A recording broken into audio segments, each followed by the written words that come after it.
Virgin Media Shorts, championing undiscovered talent.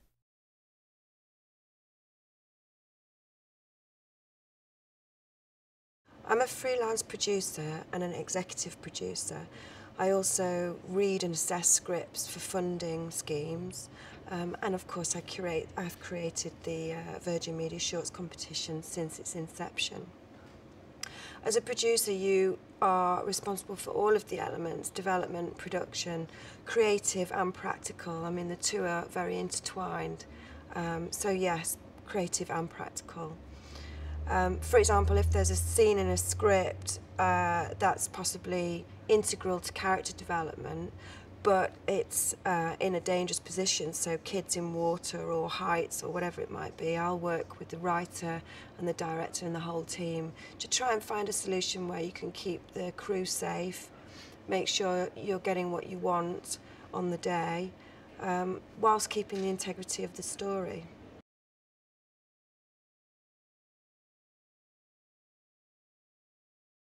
As an audience, we consume film with our eyes and our ears, so it's 50% visual, 50% sound.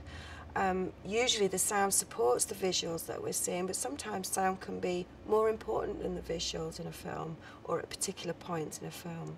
All of the symbolism and the motifs that we use to describe images in film can also be used to talk about sound, and should be used when we're discussing a sound design. And sound design needs to be thought about really early in the early stages of development in a film's life. And yes, it is incredibly important. A great film to watch for inspiration for filmmakers is Barbarian Sound Studio, written and directed by Peter Strickland and produced by Warp Films. It's a really inspiring piece of work if you're interested in sound design.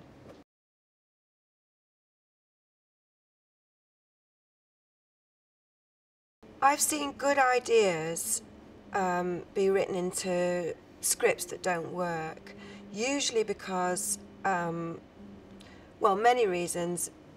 Possibly the writer doesn't have the affinity that they need with the subject matter to be able to give the subject matter what it needs to be a successful script.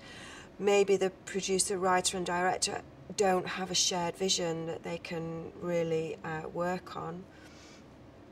Often legal clearances can be a big problem. A great idea is shot, or maybe it has a legal clearance in it that hasn't been cleared, and then obviously we're unable to use it.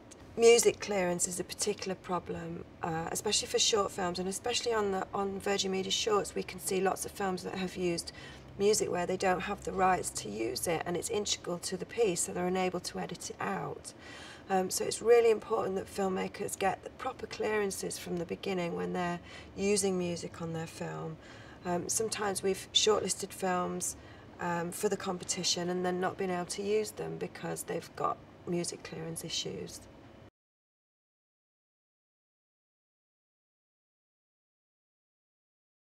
In the early days of the competition, we would see lots of content uploaded shot on mobile phones without proper sound or edit.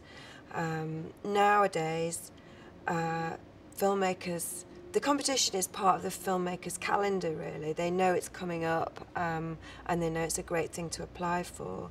So they will actually make the film for the competition. We've often had problems with the length of films, so great films have been uploaded, but we just can't use them, we can't shortlist them because they're too long. You know, we're very strict on the length of the films.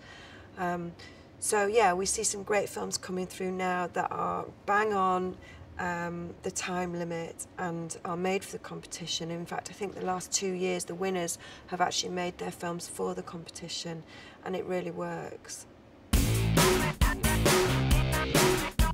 Virgin Media Shorts, championing undiscovered talent.